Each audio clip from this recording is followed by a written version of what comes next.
So from here on out, we are covering all of the different body systems. So this is just a review of med-surg information with some important things to remember about our pediatric patients.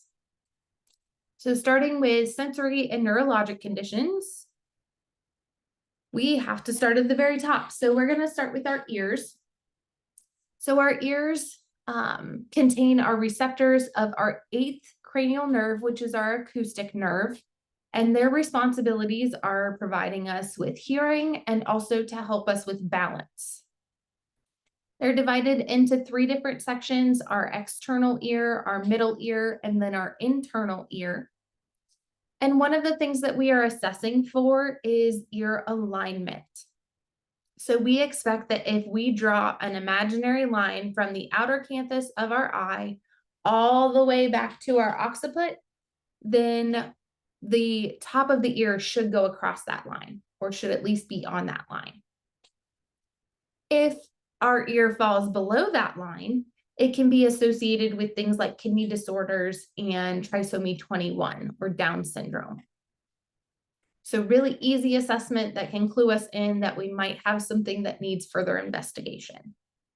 So looking at that ear alignment, we also have to pay attention to the child's age when we are giving them ear drops. So we've got to be able to straighten out that external auditory canal so that we can get the medication where it needs to go. So for our infants, to get that canal straight, we're going to pull their ear down and back. For our older children, we're going to pull up and back to straighten out that ear canal. Looking at some disorders of our ears, these are pretty much just ear infections. So otitis externa is an infection in our external canal. We often refer to this as swimmer's ear. And this can be painful anytime we are manipulating the outside of the ear or bumping into something. In this condition, our tympanic membrane is normal because that's going to be in our inner ear. We have to rule out the presence of foreign bodies, cellulitis, diabetes, or herpes zoster. We know our kids love to put things in their ear, can cause infections.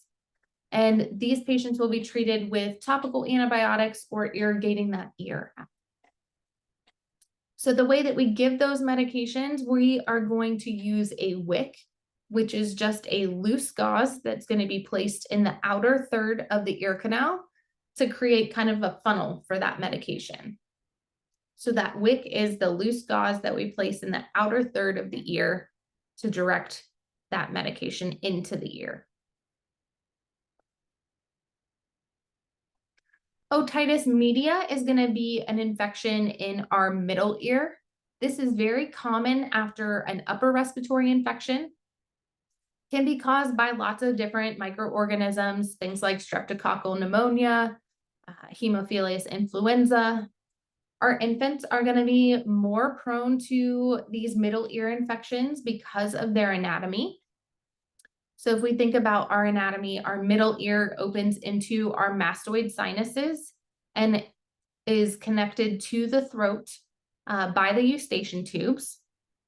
That whole area is lined with mucous membranes, which makes it really easy for the infection to spread along that route. So it gets from the throat directly into the ear.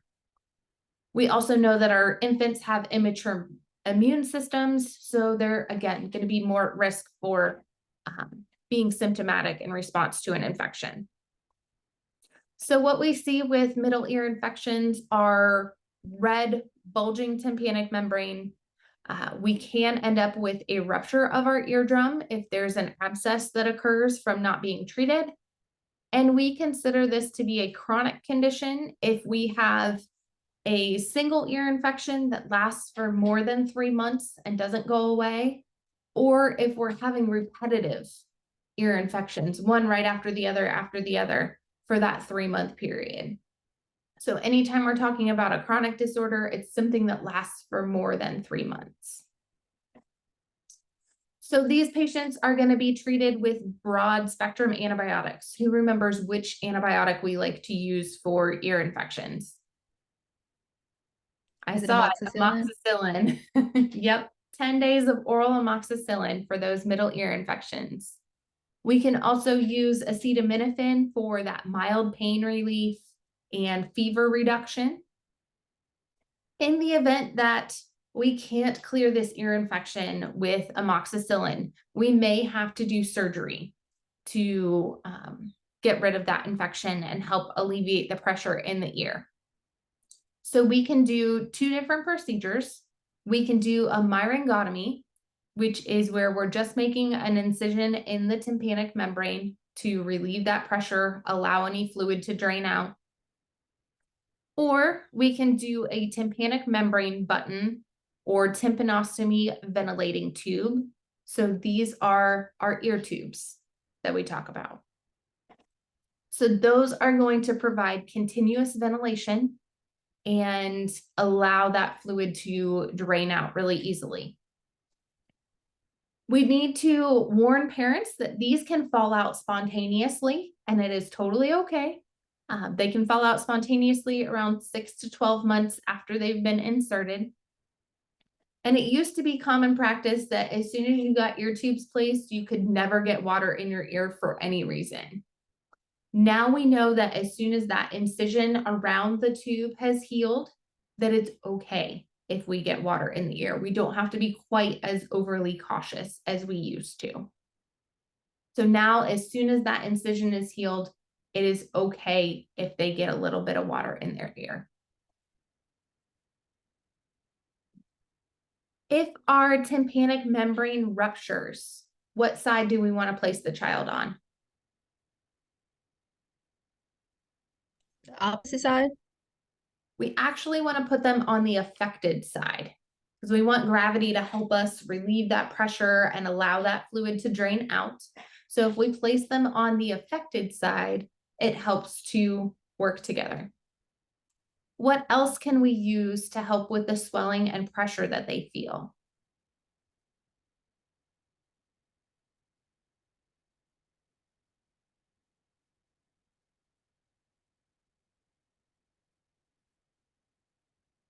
We also use this for soft tissue injuries.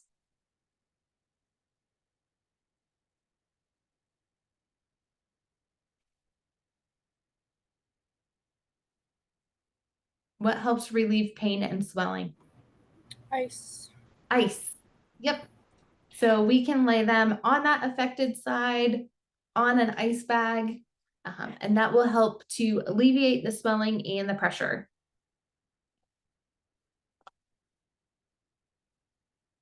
With hearing impairment, we have lots of different causes for this. It can be something that the patient is born with and be a congenital hearing loss caused possibly by an in utero infection, or it can be acquired from common colds, medications, exposure to loud noises.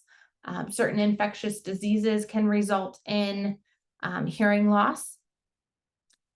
And we know that hearing loss doesn't only affect what we're able to take in, but it also affects our speech and our language development, our social and emotional development, our behavior, and our academic achievement.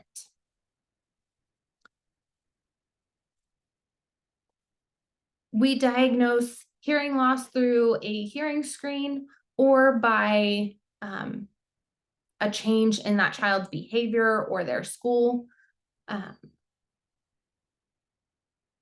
grades, participation.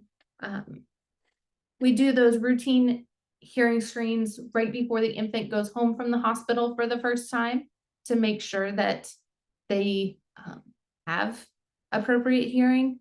It is not 100% guaranteed when we do those initial hearing screens that we catch everybody. Those screening tests are just kind of trying to catch those severe cases so we can intervene early. Once that infant goes home, we're going to have parents look for their response to sound.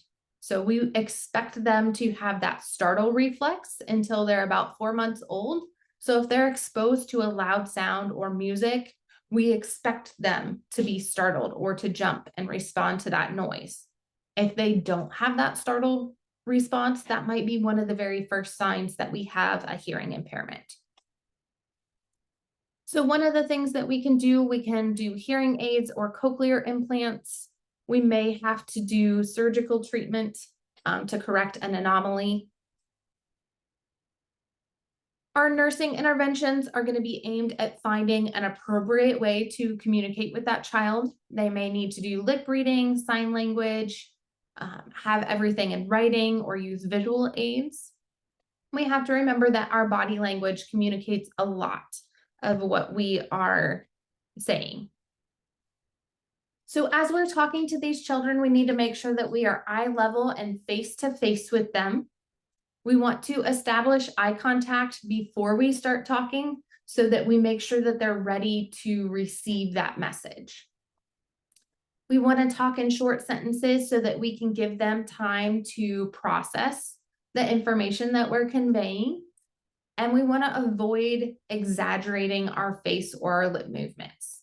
So if I'm talking normally and then all of a sudden I start talking like this, you see how much different my face looks and how that could distort that message to that child.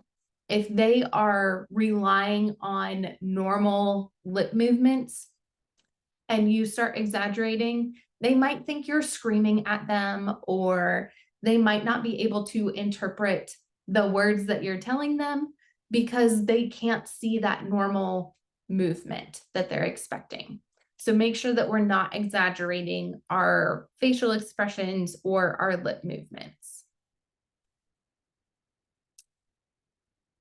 So now we're going to put this into practice. We have a 2-year-old who's scheduled for myringotomy with tube insertion. So what is that?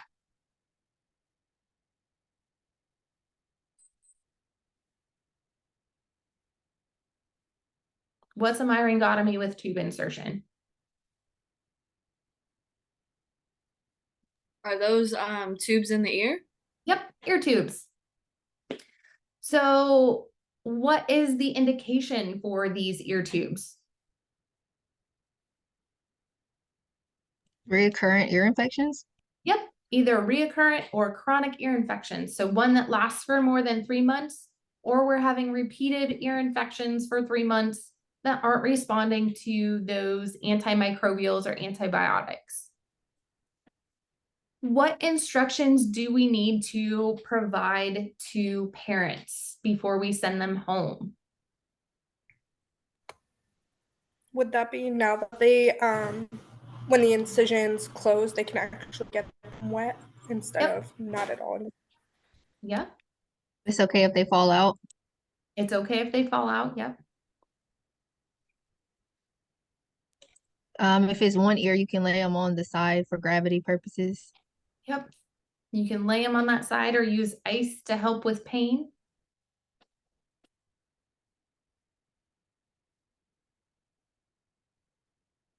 What else?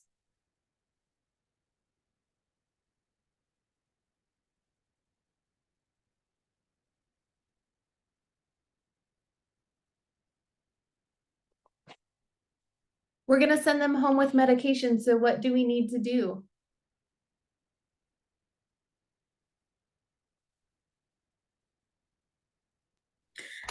Did we already say to educate the parents on, the discharge instructions on the medication and stuff like that? Nope, we've got to provide that discharge teaching. We've got to teach them how to give it correctly, how to measure it. If we're doing drops, we've got to teach them which way to pull the ear to straighten out the ear canal. What else do we want? I got a question about I know with a child you pull down or whatever, but what is the age limit? I got a feeling that might be a question. How do you know when to stop that and when to start pulling up for a child? I believe the book says 4. Okay. Thank you. What other education do we want to provide with ear tubes? What do we want the child to avoid? Is it pulling at them? Similar to that. Touching them and because their fingers are always usually dirty. Yeah, we don't want to put anything in our ear. because we could shove that tube in, we could dislodge it, we could cause more damage. So avoid putting things in our ears.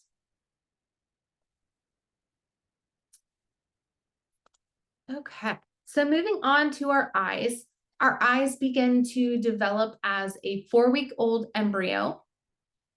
And we know that our newborn sight is still developing. So we tell parents kind of a general rule of thumb is if you're holding your infant, they can pretty much see from where they are in your arm to your face. It's going to be fuzzy, but they can at least make out general shapes at that point. We know that their sight is not mature because their shape of their eye is less spherical, and they don't have tears until they're 1 to 3 months old, and they don't have depth perception until they're about 9 months of age. So they can't tell how far something is from them. That's their depth perception. So that's why when infants are reaching for something, you might see a lot of swatting and a lot of missing those items because they don't have that depth perception just yet. One of the learning disabilities associated with eyes is dyslexia. It's one of those reading disabilities where they have difficulty in sounding out words, recognizing them. They might have trouble with comprehension, even though they have the same intelligence, or they may even be more intelligent than their peers. They have trouble keeping their words and letters in order. So some of those early signs might be having trouble recognizing our letters in our alphabet, difficulty learning nursery rhymes, confusing words that sound alike, and it will cause them to not like reading typically. We can help them get through this by providing remediation. So we're going to improve all those skills that accompany our reading. So things like hearing, comprehension, and expression, so that we can help build their skill set and help them work through and strengthen their ability to read. We have different types of visual impairment, and you guys will need to know these terms. So myopia is nearsightedness, and it is one of the most common refractive errors of the eye. So how we process light. Hyperopia is the opposite. That's going to be farsightedness. We're going to see better far away than we see up close. Strabismus is our crossed eyes, and we're going to talk about that more in a second. And amblyopia is a lazy eye. The last one is nystagmus, and those are the jerking movements of the eye. So if you look at somebody's iris, you're going to see it just sitting there and fluttering. And it can flutter in different directions. It can go side to side, it can go up and down, or it can have a rotation to it. So let's look closer at amblyopia. This is a reduction or loss of vision that occurs in children who strongly favor one eye. So if we're predominantly using one eye, then the other one is going to get weak. Just like if we predominantly use one muscle, it's stronger than the other side. So this occurs because sensory deprivation of that affected eye. So we're not using it, we're letting that muscle get weak. So kids are going to be at risk for developing amblyopia until that visual stability kicks in, which usually happens around 9 years of age. The prognosis is going to depend on how long they have been favoring one eye and how soon we start treatment. So our goal is detecting this early and getting treatment started as early as possible so that we're not causing more damage. We can use glasses if they have a refractory error, something like nearsightedness or farsightedness. We can patch that good eye to help force that affected eye to get stronger. So if we cover the good eye and disable that so that we're only using our weaker eye, we're going to help it to build muscle, get stronger, and hopefully overcome this amblyopia. We can also use eye drops in place of a patch. It will blur the vision in that good eye so that you force the child to use the affected eye. Strabismus is our crossed eyes, so we can't direct both eyes toward the same object. Because of that, we get a fuzzy picture. So our brain is going to disable one eye so that we get a clear image. If we find this in infancy, we're going to have parents patch that affected eye so that patch the good eye, the unaffected eye, so that we can strengthen that eye that is weak through repeated use. We can use glasses and eye exercises also to help strengthen that eye. And if neither of those work, then we can do surgery.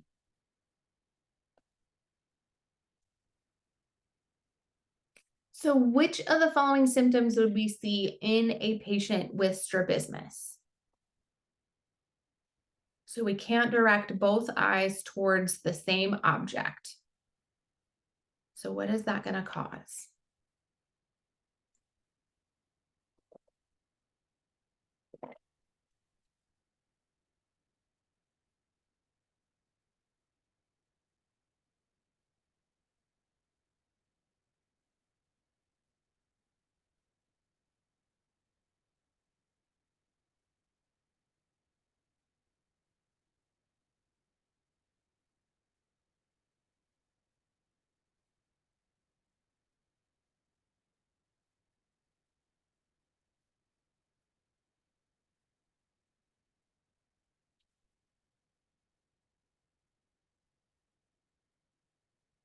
So things we see in these patients, we see them missing objects when they're reaching for them. It's going to affect their depth perception. You may see them covering one eye to be able to see. So if their brain doesn't disable that eye, they're going to do it themselves. You may also see them squinting to get that same effect, or tilting their head. And then anytime that we have a visual impairment, it can cause dizziness and headaches. So I want you to now prioritize our post-op care of the child. So we're going to do all of these things, but what is your top priority, your second, third, and fourth?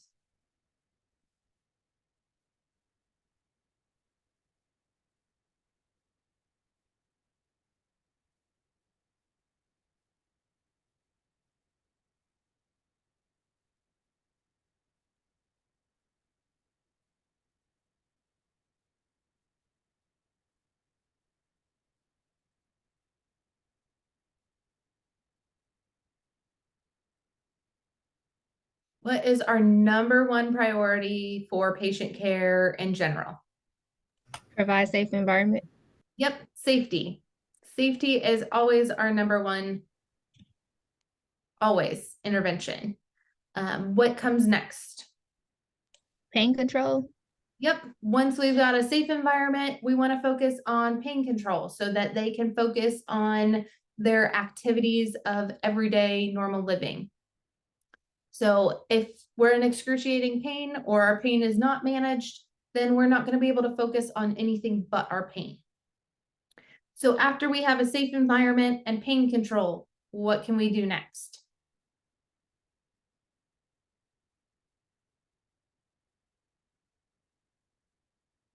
Would it be patch the good eye?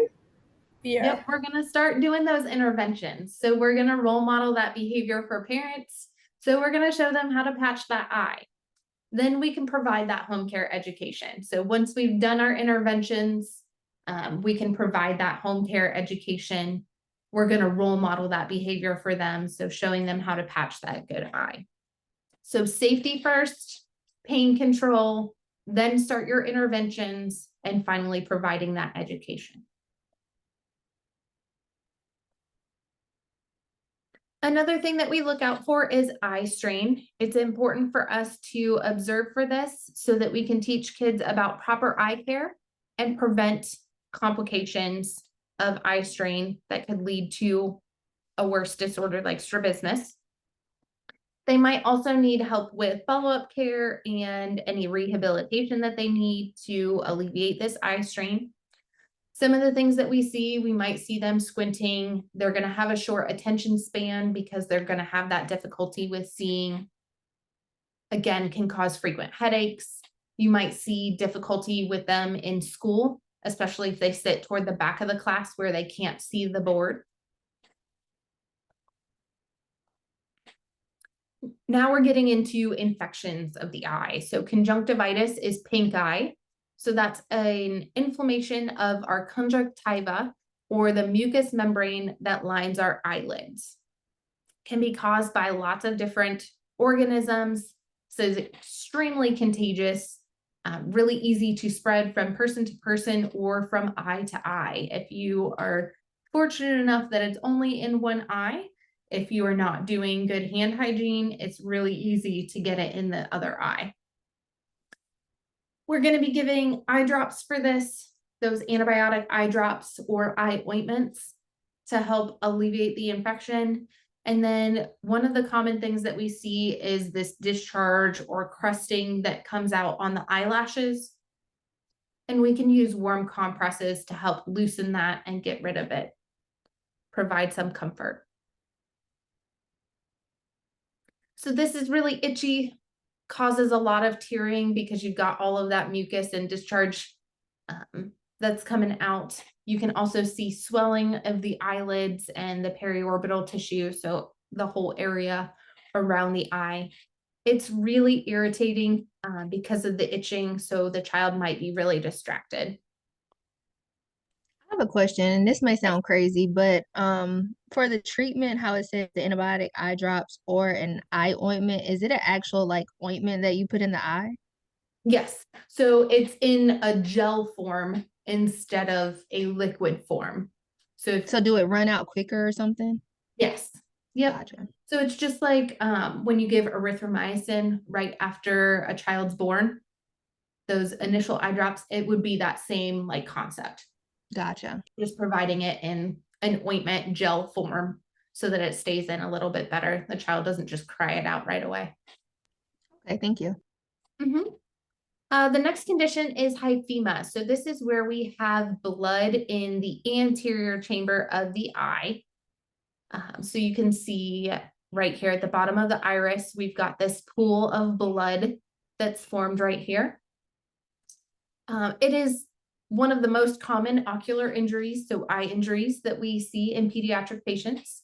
Can either be bright red or a dark red spot in that front of the lower portion of the iris, like you see in the picture. To treat this, we're going to elevate the head of the bed to 30 to 45 degrees so that we decrease the pressure in the eye and also their brain if there's a head injury that's associated with this. And we can also give topical medications to help that blood be reabsorbed. Retinoblastomas are malignant tumors of our retina. We see this yellowish white reflex in the pupil because the tumor is sitting right behind the eye lens. We call that the cat eye reflex or leukocoria. These retinoblastomas can be accompanied with vision loss, strabismus, hyphema, and pain if we have a really large tumor causing a lot of pressure. We treat this with laser photocoagulation, chemotherapy, or external beam radiation. In the event that our interventions are unsuccessful, we will remove the affected eye in order to save that child's vision. So anytime we take out the eye, it's called enucleation.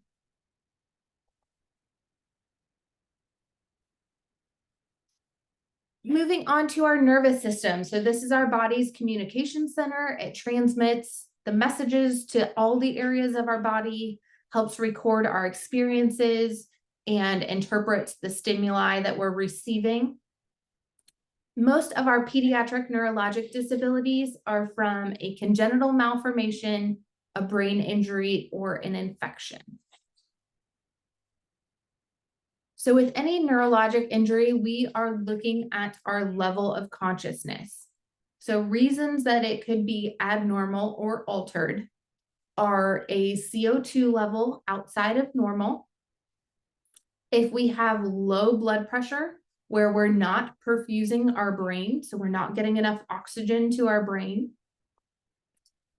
If we have a fever, for every degree that our fever goes up, we increase our oxygen need by 10%.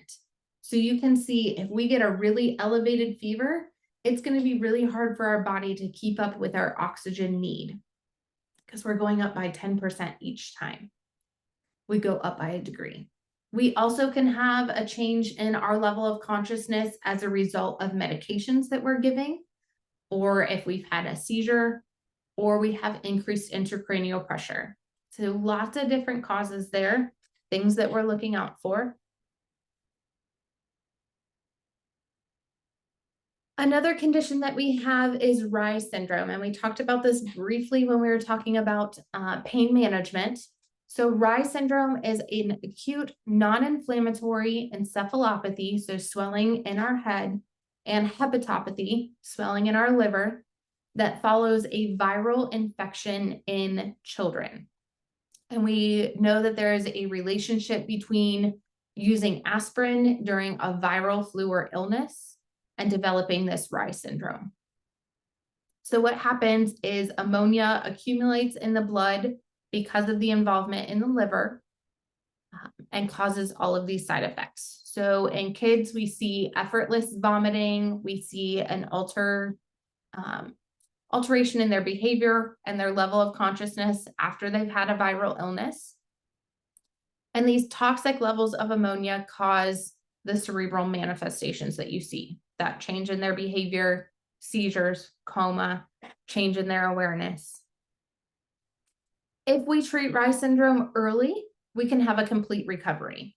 So our goals are going to be reducing that increased intracranial pressure, maintaining our airway, perfusing our brain, making sure it gets enough oxygen, keeping our fluids and electrolytes balanced, and then watching for signs of bleeding because of our liver involvement and the damage done to our liver. So this is why we never use aspirin for pain control or fever reduction in pediatric patients, because we want to avoid this at all costs. We are all pretty familiar with sepsis. This is going to be a systemic response to an infection, either from a bacteria, a virus, or a fungus. Some of the common signs and symptoms, we have fever, chills, tachypnea, tachycardia, and those neurologic changes. So we might be lethargic. In our infant population, septic shock is not diagnosed by a decrease in blood pressure like it can be with adults. So our infants' bodies compensate for the poor circulation and tissue perfusion by increasing their heart rate and constricting those peripheral blood vessels. So if we wait until we have hypotension or that low blood pressure, it means that infant's body is no longer able to compensate for this sepsis. So that is going to be a very ominous sign, and that child is likely on the verge of coding. So hypotension is a very late sign of septic shock in infants. Okay, we have two conditions that are very, very similar, meningitis and encephalitis. So meningitis is going to be an inflammation of the meninges, which are the covering of the brain and the spinal cord. So an infection gets in through the bloodstream and then sets up residency in the covering of our brain and our spinal cord.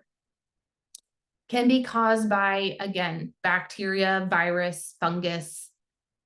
Typically, Haemophilus influenza is one of our common ones. And our kids that are most at risk for bacterial meningitis are going to be those 6 to 12-month-olds because of their underdeveloped immune system. Once they reach the age of 4, we expect that they're able to handle some of these common invaders a little bit better. So signs and symptoms of meningitis are severe headache, drowsiness, delirium, irritability, restlessness, fever, vomiting, having a stiff neck or nuchal rigidity is very common. And then our infants are going to present with a high-pitched cry, We can see seizures and coma in the event that we have severe meningitis. We diagnose this by looking at our cerebrospinal fluid. So we're going to have to do that lumbar puncture to access our spinal fluid and then test it for bacteria. These patients will be in droplet isolation until they have been on antibiotics for 24 hours. We are going to have to do frequent neurologic checks to assess for those complications, making sure that we're reporting any weakness, speech difficulties, confusion, behavior issues. Those are all signs that our condition is getting worse. We're going to keep close eyes on our vitals and I's and O's. And these patients require a quiet environment so that we can allow their brain to rest. Their brain is going to be overly sensitive to stimuli, so they're going to need prolonged periods of quiet, no stimulation. So these rooms are going to be very dark. You're going to cluster your care where everybody comes in at once, does what they need to, and then we leave the patient completely alone for an extended period of time so that we can allow them to rest and recover. Encephalitis, on the other hand, is inflammation of only our brain. So we see very similar symptoms. We can see headaches with drowsiness, may proceed to coma. We can see convulsions or seizures. They also have fever, cramps, abdominal pain, vomiting, delirium, muscle twitching, any abnormal movements. Our treatment is going to be aimed at alleviating those symptoms. We might be using things like sedatives and antipyretics. We're going to put them on seizure precautions, making sure that we're providing appropriate fluids and nutrition. And then we might have to give supplemental oxygen to help them with some of these side effects. So let's see if we can keep these straight. So inflammation of the brain and spinal cord is which one?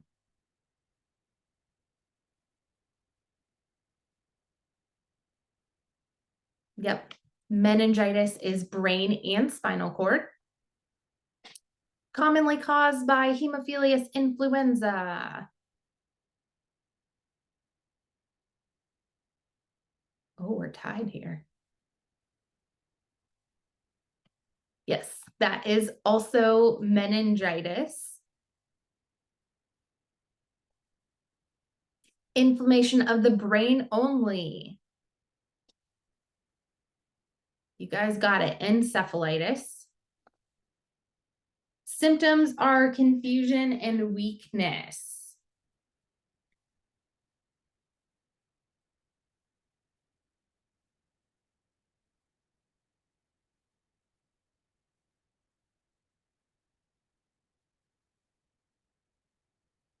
This is actually encephalitis. So that weakness especially is going to be associated with encephalitis. Next up are brain tumors. They are going to be the second most common type of neoplasm in our kids. We typically see this in the lower area of the brain in our school age population. We're going to diagnose it using imaging. So doing a head CT or an MRI. We can also look at the clinical presentation and certain labs. An EEG is going to look at the electrical activity in the brain. And depending on what type of tumor we have will dictate what our treatment is. Are we going to do surgery, or will it respond well to chemotherapy or radiation?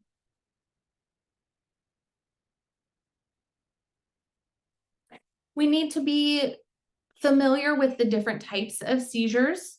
So a seizure is going to be a sudden intermittent episode of a change in our consciousness that's going to last seconds to minutes, may include those tonic-clonic movements, those jerking movements. And we know that there's lots of different causes for seizures. It is one of the most observed neurologic dysfunctions in our kids. Can be caused by things like congenital anomalies, infections, injuries, responses to medications, fever, or hypoglycemia. So severe hypoglycemia can cause seizures.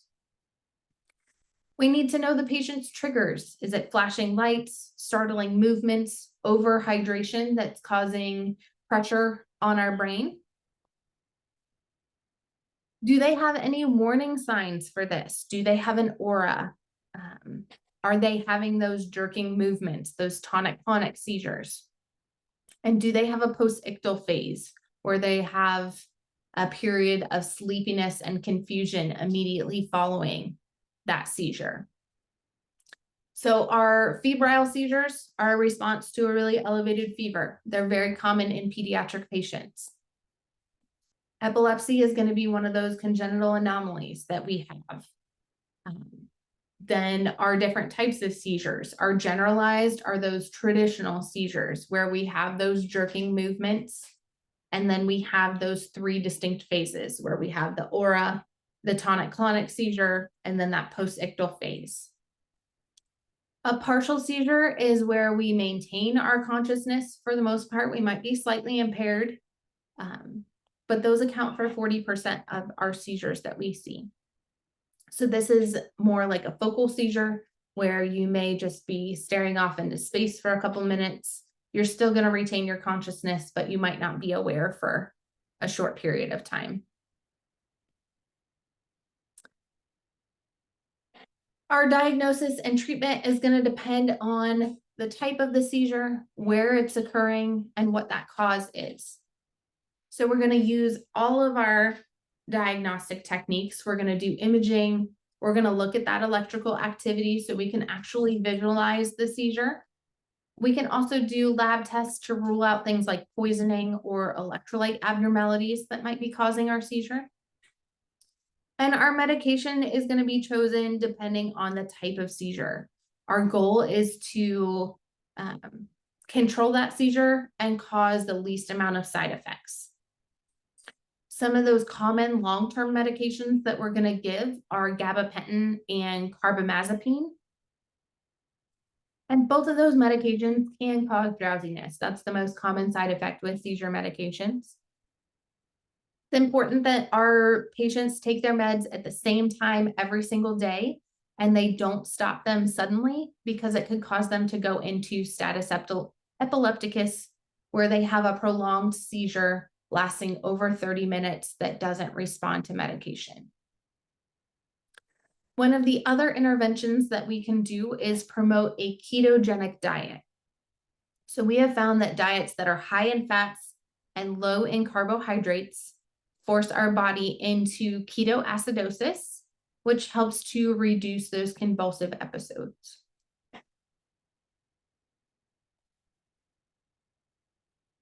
So here we have a 3-year-old boy that has a new diagnosis of a seizure disorder. What things do we need to observe and document about the seizure? And then what instructions do we need to provide to his parents for dealing with the seizure disorder at home?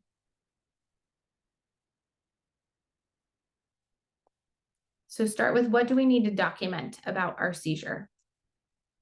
How When long did it it lasts. happen? How long it was? How What long was it going lasts? on during that time? Yep. Our observations.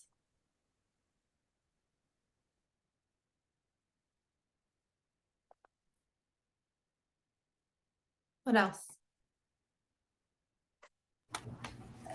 How they act like before they go into it and how they act coming out of it, maybe. Yeah. Yep. So we know if they have that aura and that post-ictal phase. What else do we want to know about it? Any injuries? Any injuries? Yep.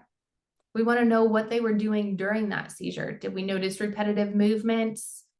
Did we just notice them kind of staring off into space? Their eyes rolling back in their head? What else do we want to know about?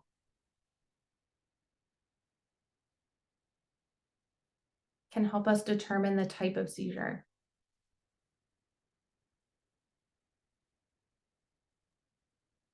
Did they lose consciousness, like as in did they urinate? Did they poop themselves? Yeah.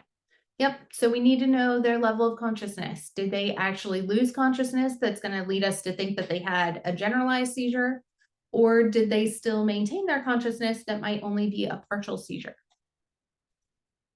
What instructions do we need to provide to parents? Make sure they keep taking their medication and don't stop it abruptly. Yep.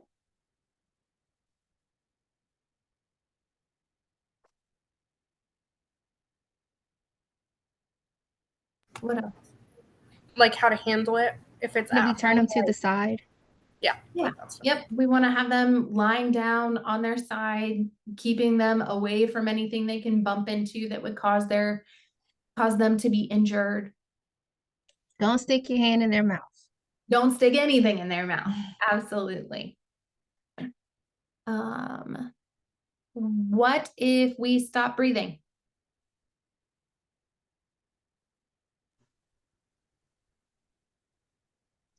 (911) Yep. Call 911, get help. Absolutely. The other thing that we can do at home is a lot of times we'll send these patients home with suppositories that can be given to help stop that seizure. So teaching them how to give those. And remember, don't hold these patients down. You want to keep them safe, but allow that free movement while protecting their head. If you hold them down, you could cause injury to them or also yourself. Okay, next is cerebral palsy, and this is a group of motor disorders caused by dysfunction of a motor center. So this is often related to either antenatal or developmental factors. We commonly see this associated with things like birth injuries, congenital anomalies, neonatal anoxia, where we've been deprived of oxygen for an extended period of time, prematurity, subdural hemorrhages, and prenatal infections. We can mistake this for seizures because we have that altered level of consciousness that we see here. But this condition will not respond to those anti-epileptic meds.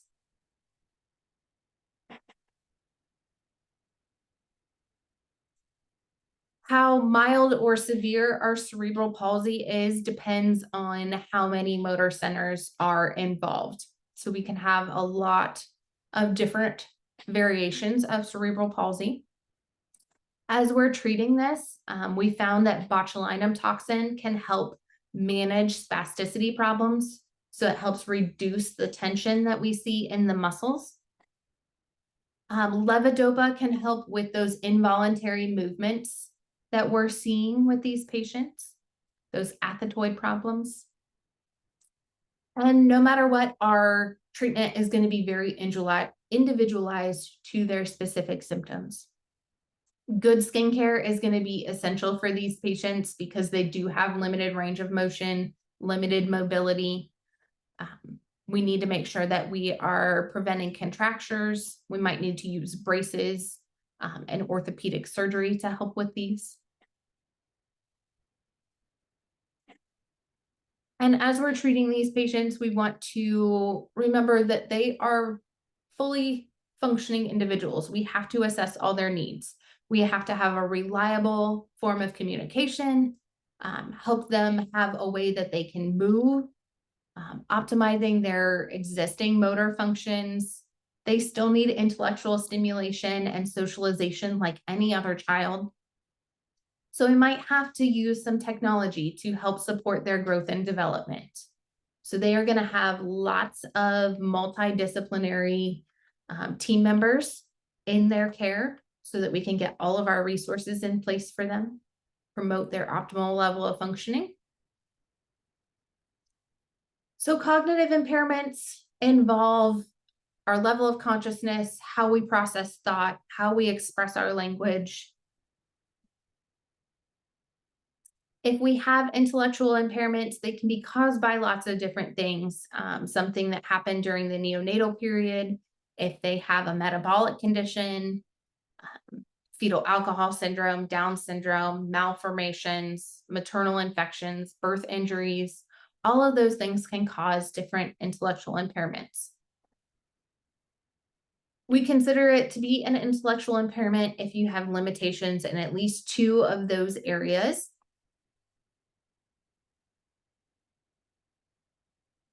As we're approaching these children, we want to help the parents focus on the child's strength and give them opportunities to be successful. If they're constantly experiencing failure, it can cause them to be angry and result in behavioral difficulties. So we're going to provide that really individualized plan of care, helping parents come to terms with the findings and our diagnosis if we have one, helping assess that child's competence and how we can implement adaptive behaviors to optimize their functioning. And when they're in the hospital, we need to know what their stage of maturity is and their own abilities so that we can help support that, encouraging self-help activities and promoting those home routines that they're used to for security. Head injuries are one of the major causes of death in children over a year of age. We may or may not have a loss of consciousness with our pediatric patients, but we will see things like changes in their behavior, sleep, and cognition, or their balance might be affected. So they might find it difficult to stand on one foot with their eyes closed. We need to make sure that we are assessing the response. So we know that hypoxia, increased intracranial pressure, cerebral edema, and infection can occur within the first couple days after a head injury. And that hypoxia causes our brain to need more energy, which increases our blood flow to our brain. That increased blood flow can cause that cerebral edema. And if our intracranial pressure rises too high, then we prevent perfusion and we end up with brain damage or even death. So we need to treat early so that we prevent that cascade from happening. One of those common head injuries is shaken baby syndrome. So this is where an infant is going to be violently shaken, can cause brain and spinal cord injuries, which could potentially result in permanent brain injury or death. We see them with headaches, which they're going to manifest as just being fussy. They can be drowsy, have blurred vision, vomiting, difficulty breathing. And in those severe cases, these patients will be completely unconscious. So we're watching for those signs of increased intracranial pressure.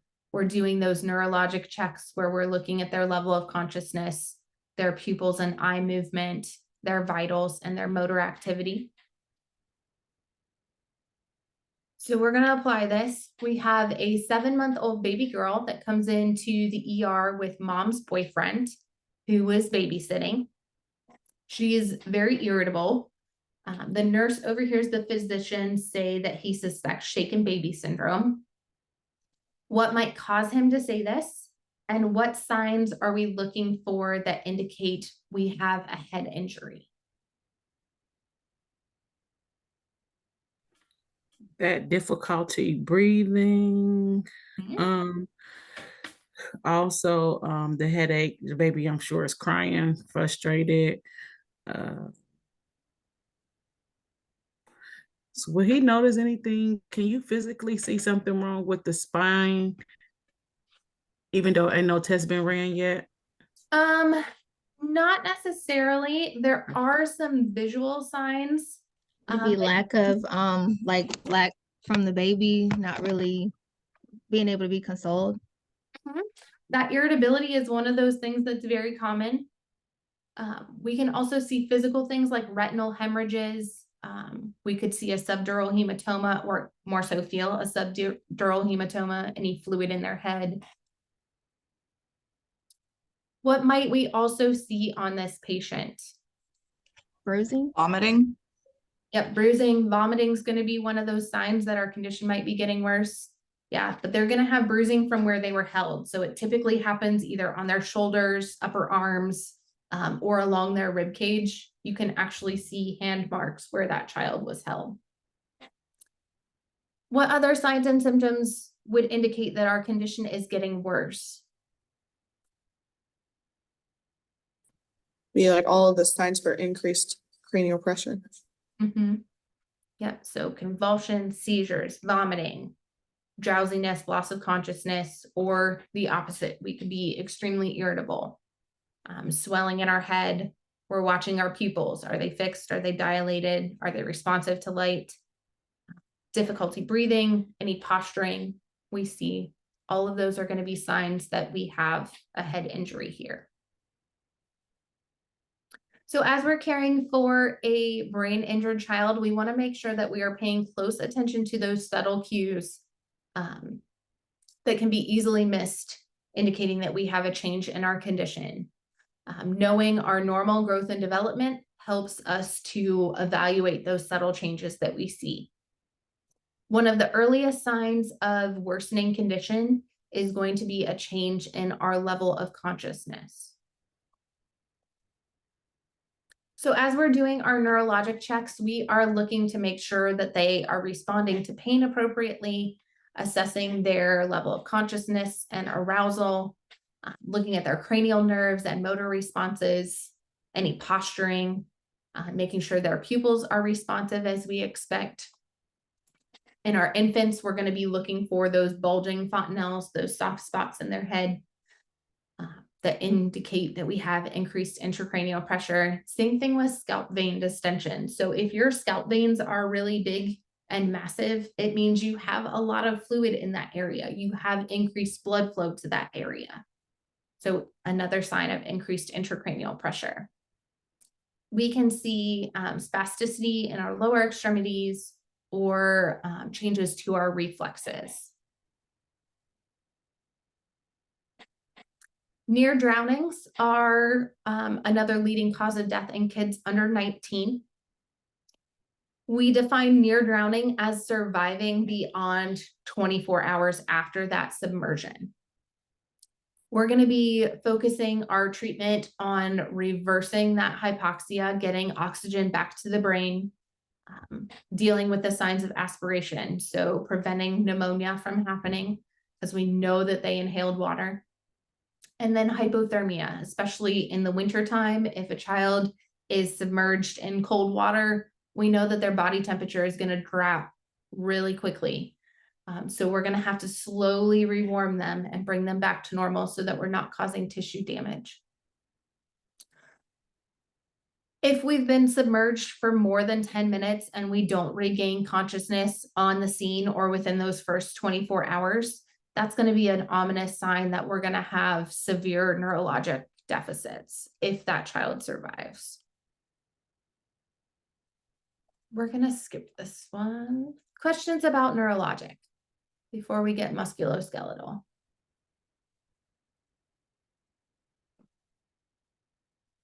Okay. So our musculoskeletal system helps us move around. We know that in pediatric patients, their bones are not completely ossified. They're still growing and thickening. They have growth plates that are still open. And their bones produce calluses more rapidly than adults do. They have lower mineral content and their bones are still pretty porous, which keeps them strong as they're growing. And our bones are still in that growth process.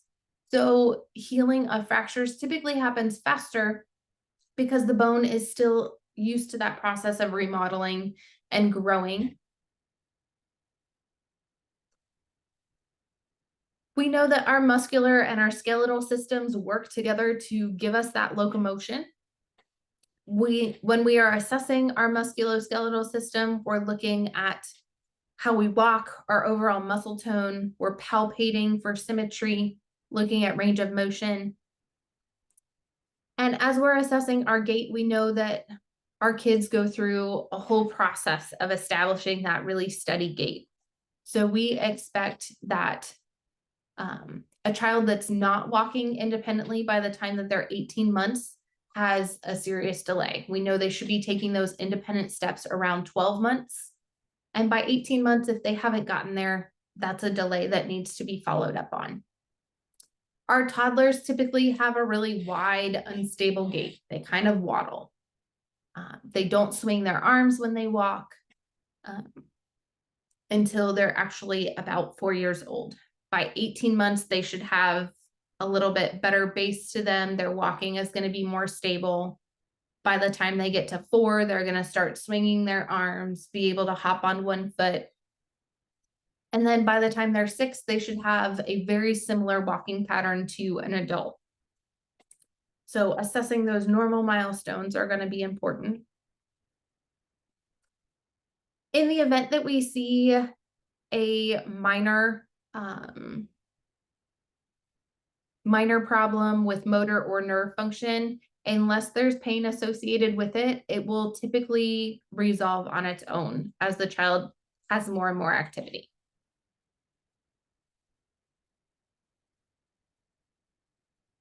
We're going to skip our gait assessment. We just talked about that. As we're diagnosing musculoskeletal conditions, we are relying on imaging, whether we're doing bone scans, CTs, MRIs, or we can do ultrasounds as well. We are doing some lab tests, looking at our CBC, looking at our red and white blood cells, how they're being produced in the bone marrow. We can also look at our erythromycin sedimentation rate, our ESR, that can help us rule out septic arthritis or an osteomyelitis. And then our human leukocyte antigen helps to diagnose rheumatologic disorders. So treatments are going to vary depending on the severity of the disorder, whether we're doing arthroscopy, where we're looking in the joints, bone biopsies, tractions, casts, and splinting. If we have a soft tissue injury, we are going to use our RICE intervention. So rest, ice, compression, and elevation anytime that we have a soft tissue injury. So this is things like contusions, sprains, strains, and the goal is to limit the damage to the area from the edema and bleeding. So in order to prevent these from happening, we need to make sure that we are promoting pedestrian safety, using our car seats, making sure we're wearing protective equipment when we're participating in sports or riding bikes, and then preventing those falls from happening. So whether it be fences around pools, window bars, deadbolt locks, those will all help prevent serious falls. And then traumatic fractures, anytime we have a break in the bone caused by an accident, we have a traumatic fracture. It's going to be characterized by that pain and swelling, tenderness, might have limited range of motion. We need to be careful about these injuries that happen at those growth plates because it can interfere with the bone's ability to lengthen over time. And then what medication are we going to use for fractures or surgical pain from fractures?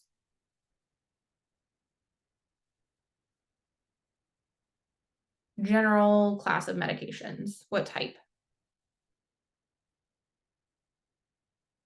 We use NSAIDs for inflammation. Opioids. Opioids, yep. Opioids. NSAIDs aren't gonna cut our pain relief. So we are going to rely, this is going to fall into that moderate to severe pain category. So we want to use opioids so that we capture that pain really well, relieve that pain. This is a visual representation of the different types of fractures that we have.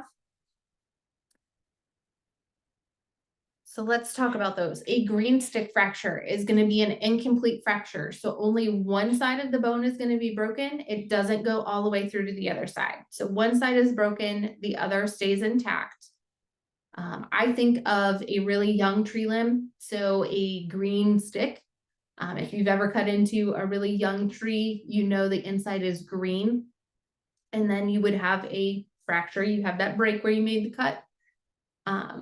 But the other side is still intact. So I think of that as a young tree limb. You know that they're really bendy still.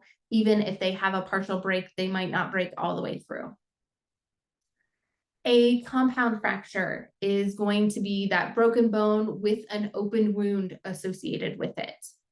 So here we have the added danger of infection with that open wound. Opposite of that is a simple fracture where our bone is broken, but our skin is still intact. An oblique fracture is at an angle. So it's a diagonal line straight across that bone that you can see on x-ray. And then a spiral fracture results from that twisting motion of the bone and is frequently going to be an indication of child abuse. And that will look like a corkscrew on x-ray. So to correct these fractures, we use traction a lot of times. So in Bryant's traction, that's our top picture that you see there. We have the child laying flat on their back with their legs straight up in the air and their bottom just slightly elevated off of the bed. We reserve this for our kids that are under 2 and under 30 pounds. So we are using that we can use that to help with hip dysplasia a lot of times, getting them back into alignment where we want. Buckskin traction is our middle picture. So this is going to be used in our older children. And it is used when we cannot keep that bone in proper alignment with using a cast or splinting. So this helps to pull our hip and our leg into extension so that bone falls back into alignment where it should be.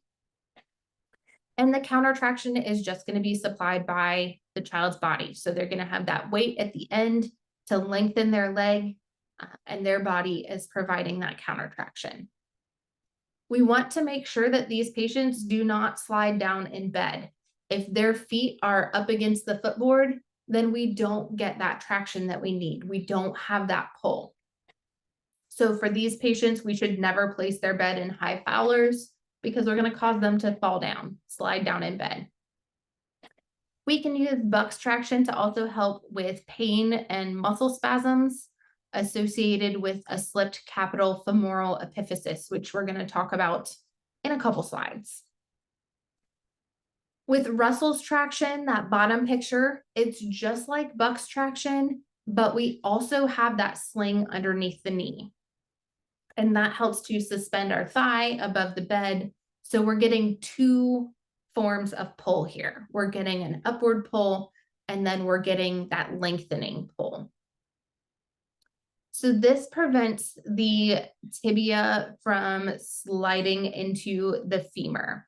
So we've got 2 sets of weights here, one at the head and one at the foot.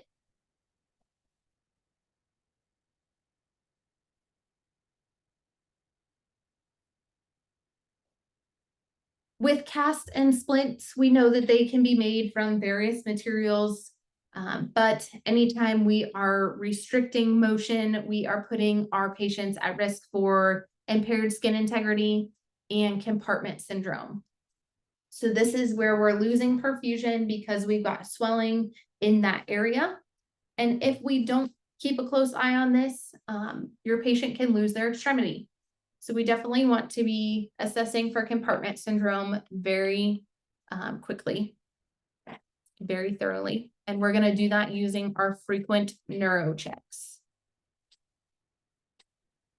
With our casts, we need to know what material it was made out of, and we need to know how long it takes to dry so that we can keep that extremity elevated, alleviating any pressure points that might be there. We're going to be doing those frequent neurovascular checks so that we know that we have adequate perfusion, that we're not causing that compartment syndrome, and then providing education to parents, how to support the cast, how to transfer and help that child move, how to use their crutches, assessing whether or not it's too loose or too tight. If they have a plaster cast, we know they can't get it wet. If they have a fiberglass cast, then they'll be able to bathe and go in water.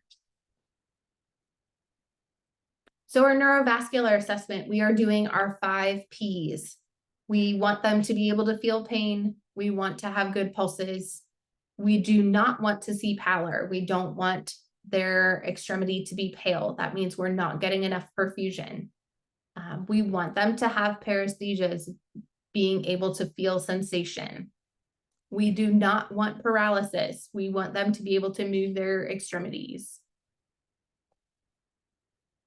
One of the complications of traction can be osteomyelitis. This is where we get an infection into the bone.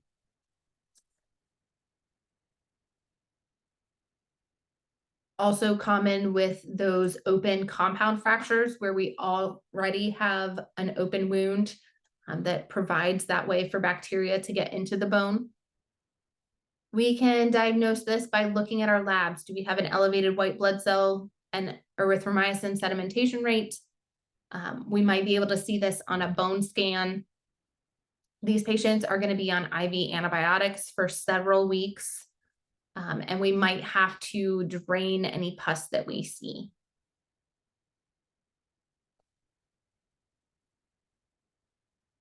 I'm gonna skip that one too. Duchenne's muscular dystrophy is another musculoskeletal disorder.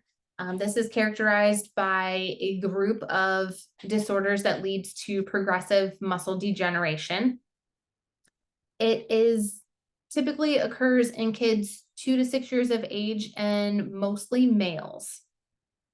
So we see some signs and symptoms like hypertrophied calf muscles, and then that progressive weakness is going to be displayed through frequent falling and clumsiness. We might see contractures in their ankles and hips. And then they have a hard time getting up from the floor. So we're going to see them do Gower's maneuver, where they're going to be either using furniture or using their hands to walk up their legs, walk up the front of their body to help them get from the floor to a standing position. We also see intellectual impairments, toe walking. They tend to be overweight, and then eventually they will have breathing issues because of that progressive degeneration. So this disease gets progressively worse. Becker's muscular dystrophy tends to be a slower progression than Duchenne's. We're going to see death occurring from cardiac failure or respiratory infections. And our care is going to be supportive and preventing those complications, working on maintaining their quality of life. We often see these children experiencing depression because of not being able to compete with their peers or being able to participate in the same activities as their peers. So as promised, we'll talk about a slipped femoral capital epiphysis. This is where we have a damage to our growth plate near the femoral head. So our femoral head here slips with respect to the femur. So the head of the femur stays in the cup of the hip joint, and the rest of the femur is going to be shifted. So we can use Buck's traction if we have a stable slipped capital femoral epiphysis where we just have minor change in the difference between the head of the femur and the rest of the bone. To help pull that into alignment until we can surgically correct it. If we have an unstable, we're probably going to go straight to surgery.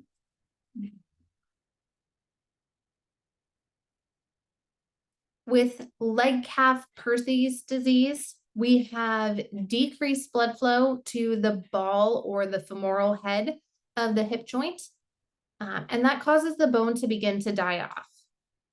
These patients present with a painless limp, limited range of motion. So we can do x-rays and bone scans to help confirm this. This is one of those conditions that actually heals on its own with the use of ambulation.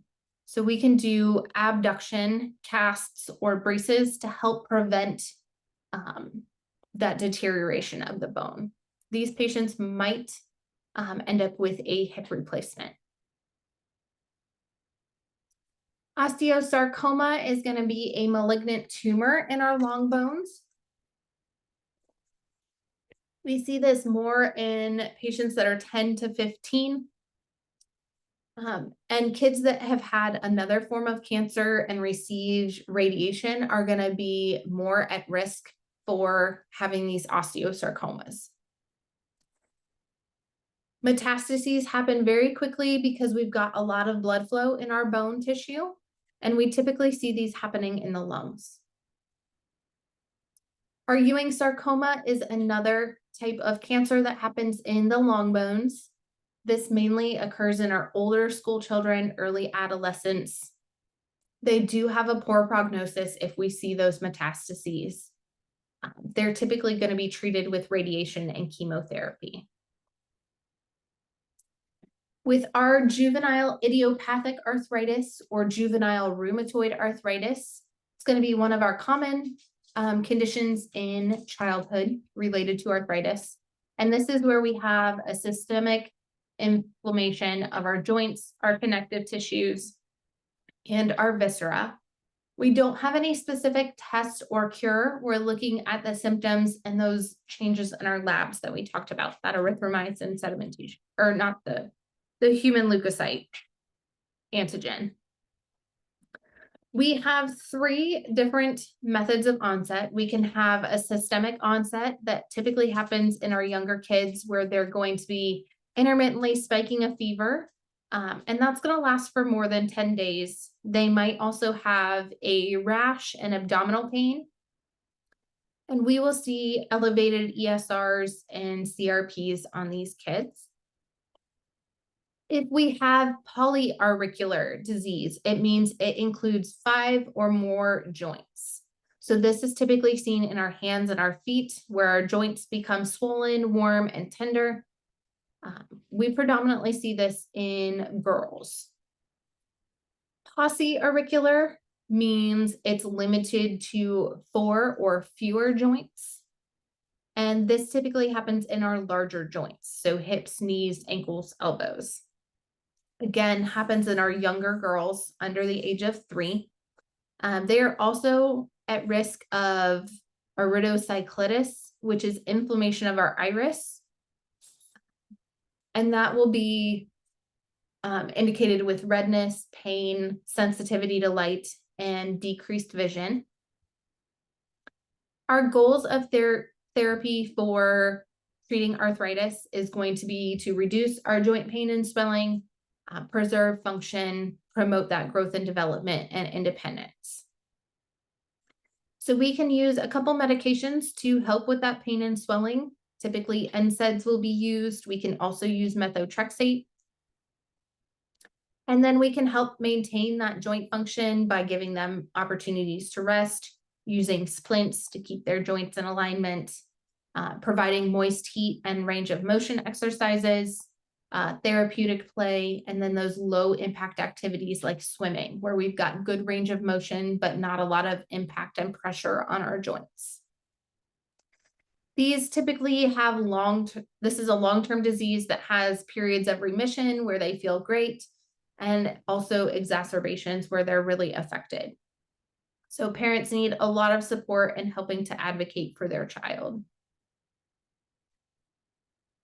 Torticollis is where we have limited range of motion of our neck because of our sternocleidomastoid muscle being shortened.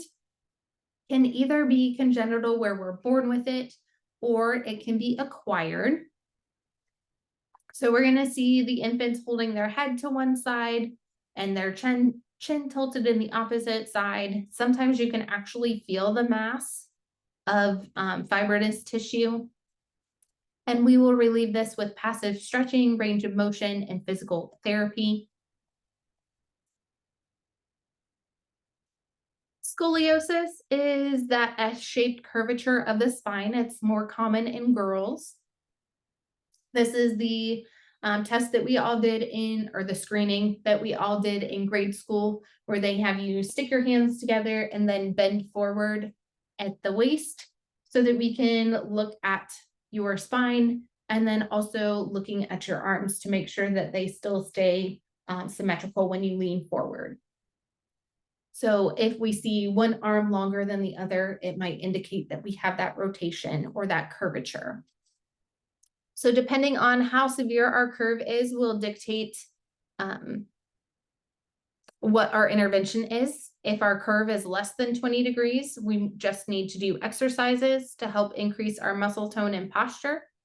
If we have that 20 to 40 degree curve, we're going to be using that Milwaukee brace that we're in for 23 hours a day with a t-shirt underneath to prevent skin breakdown. Make sure we don't put anything under that brace that could cake up and cause irritation to the skin. Also helping them to learn how to cover that up so it's not so obvious. For our curves greater than 40 degrees, we're gonna have to intervene surgically and do a spinal fusion. And those patients have to be log rolled. So remember that we can't do any twisting to those patients. So we have to log roll them so that we're not causing additional manipulation after that spinal fusion. With sport injuries, we know those common injuries, depending on what type of sport you're doing, will dictate how at risk you are for these injuries. I mean, things like contact sports like football, soccer, hockey, gymnastics, those are all going to be high risk activities for injury. And then family violence also has to be assessed for. We know that it affects children of all social classes, and we're talking about abuse, neglect, and maltreatment. So there are different triggers for child abuse, social environment. Are you in poverty, unemployed? Do you have a dysfunctional family setup? Those parental stresses, were they abused as a child? Do they have low self-esteem? Are they overworked or overwhelmed? Do they have a low education level or substance abuse? Triggers, things like discipline, family conflict, financial crises. Those can all trigger this abuse. And then the stress that the child has. Are they disabled? Are they temperamental, hyperactive? Is it a foster child or stepchild where you don't have that biological connection to them? All of those can be considered triggers for child abuse. And we need to know the different types. So anytime we see abuse, that's going to be something that we're inflicting on the child. Anytime we see the word neglect, it means we're withholding something from the child that they need to function. So for emotional abuse, we are verbally tearing this child down and destroying their self-esteem. For emotional neglect, we're intentionally withholding either verbal or behavioral actions. So this could be either refusing to talk to the child or refusing to interact with them. Anything that doesn't support their emotional development. Sexual abuse is going to be performing acts on a child for sexual gratification of the adult. Physical neglect is going to be failure to provide for their basic needs. So food, water, shelter. Again, we're withholding something from that child. Physical abuse is going to be deliberately inflicting injury. So one of the things that we see with physical abuse is bruises in various stages of healing. So we can look at their bruises in general and look at the color of them to get a general idea of how old they are. So if they're just swollen and tender, we know they're very fresh. They've only been there 1 to 2 days. The first 5 days, they tend to be red or purple in color. Then days 5 to 7, they turn green. 7 to 10, they turn yellow. And then 10 to 14, they turn brown. So if we have all the colors of the rainbow on a child, we know that they've had multiple times that they have been injured.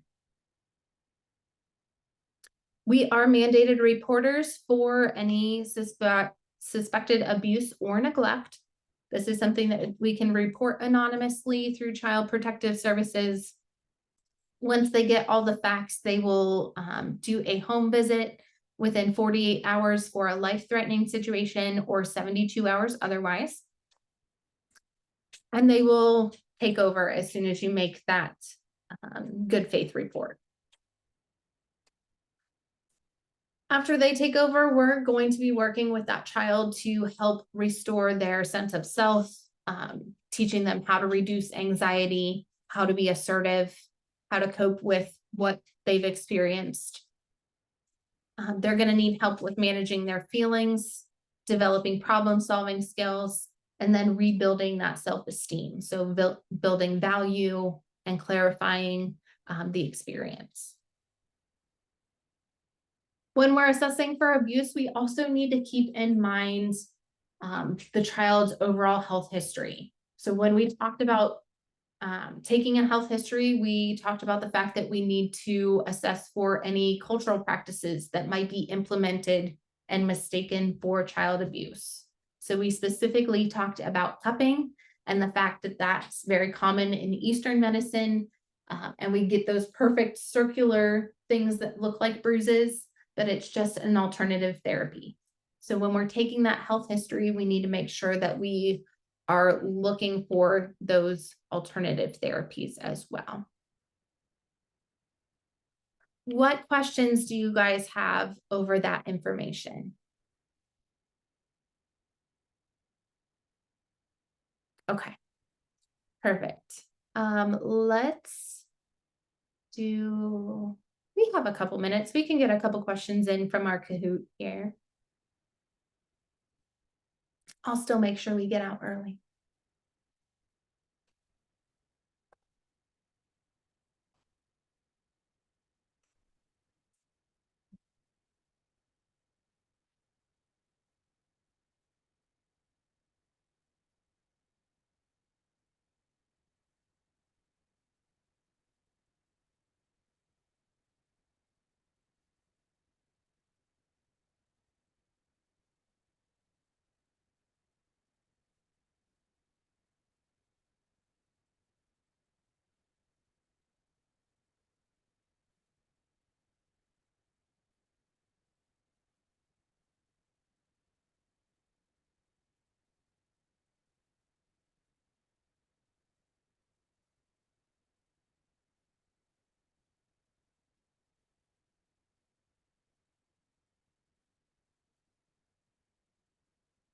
All right, the pin is in the chat for anybody that wants to join us afterwards. We'll go ahead and get started here.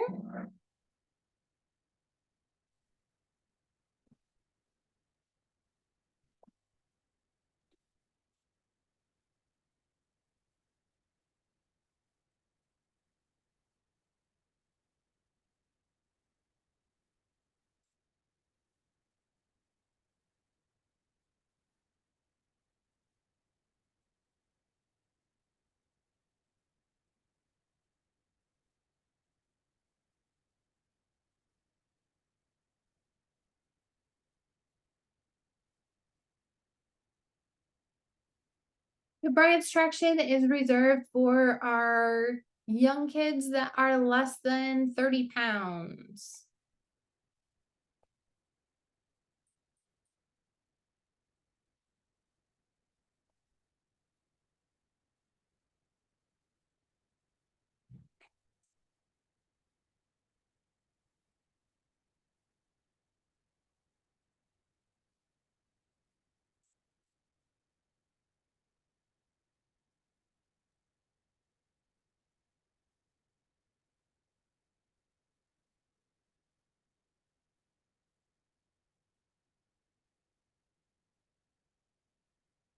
So with hydrocephalus, we have a lot of fluid in our head.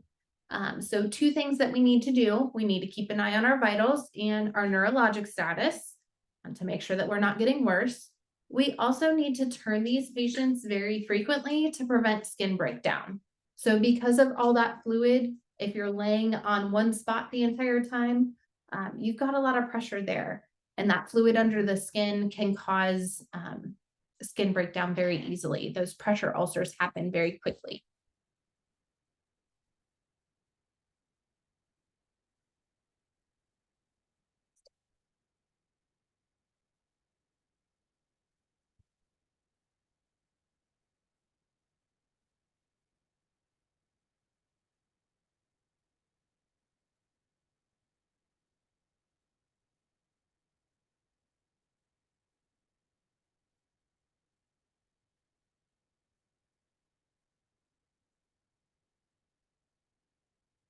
When we have bucks traction, we want to keep our kids pulled up in bed. If their heels are on the footboard, it means we're not getting that pull that we need to keep their bone in alignment.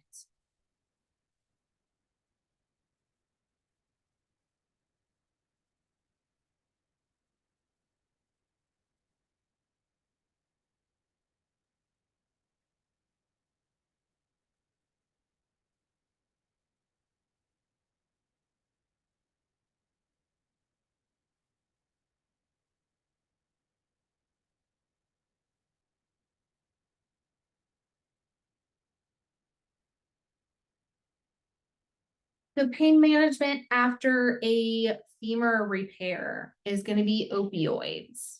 That's going to be moderate to severe pain. So we're going to choose opioids.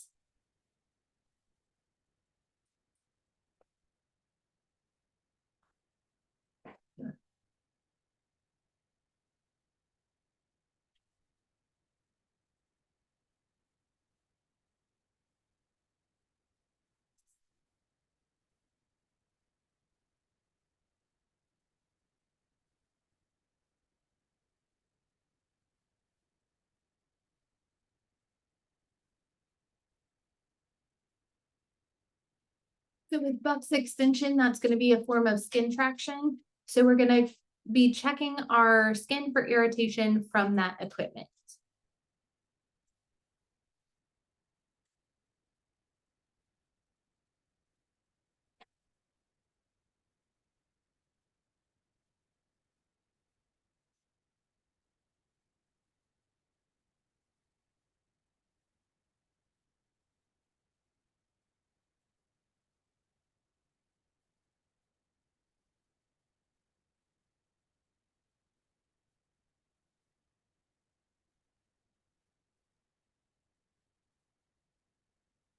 Pain is whatever the client says it is and happens whenever they say it does.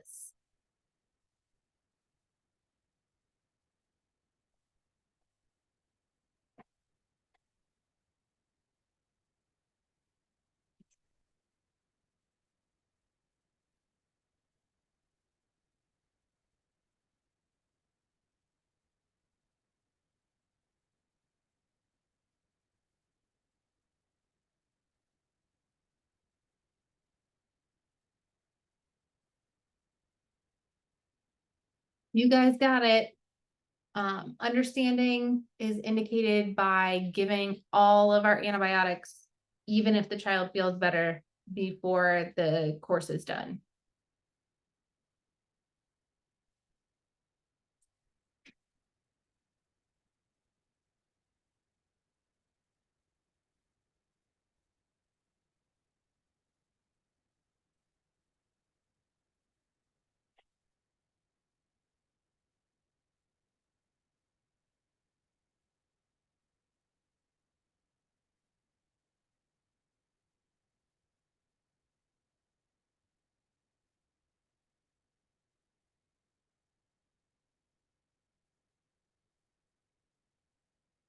As we're communicating with a child with a hearing impairment, we want to stay face to face at their eye level, making sure that we're establishing eye contact before we start talking, and then talking in short sentences so that they can process the information. So we're going to stop there, and it looks like A is our winner today.